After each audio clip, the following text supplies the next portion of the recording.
guddigii madaxweynaha Soomaaliland dhawaan u magacaabay xalinta khilaafaadka deegaanka wadajir ayaa habeenkii xalay ka anbabaxay magaalada Boorame ee xarunta gobolka Awdal iyagoo oo nasaaka subaxnimadii hore gaaray deegaanka Fiqi Aadan ee ka tirsan degmada Seylac bulshadii ku dhaqnaa deegaankaasi oo halkaasi soo dhaweyn ballaaran ugu sameeyay wafdigani ugu horeyn waxa goobtaasi ka hadlay cuqaashi deegaankaasi waxaana yiraahdeen nabad wadanku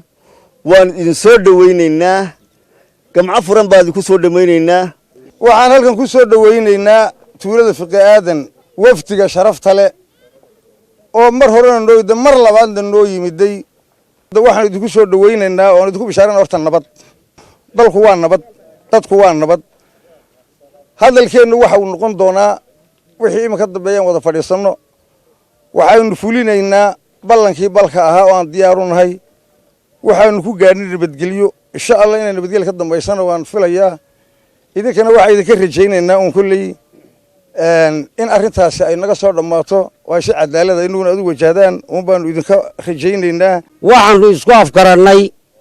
إن حكومة ده سي لجيس وناكسن لقول لجيستو سجيتان وناكسن لجيس سجو وحي لقول بالصناعة هي حلقة هي عدالة ده إن لا يوافقيه waxaan ku ducaysanaynay in ilaahay khilaafka sokeeyaha yaga la kala gaaray oo naga soo afjaro gabagabadii waxa halkaasi ka hadlay wasiirka wasaaradda biyaha ee Soomaaliland ahna gudoomiyaha guddiga nabadeynta deegaanka wadajir waxaana uu yiri hadii dadku isqaabilaada isku fahmaan hadalkana way isku fahmaan hadii isqaabilaada araga hore uu isteeqo wada hadalkuna waa استيقا waxaan ka marxaatinahay inaad xukuumad ahaan noo soo dhaweyseen si kale yalaaba si sharafa runtii aad iyo aad baan ugu faraxsanahay sidaynu isu qaabilay wixii hadalana waxaynu u reebanaynaa goobteeda waxaanu ka marxaatinahay inaanu maanta wajigii hore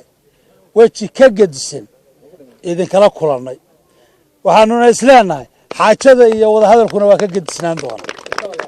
aad iyo aad baan u soo dhaweynaynaa waa Jamaal Umar Tubeec تلفزيون عالمي بدعة 24 تي في مقالة بورما.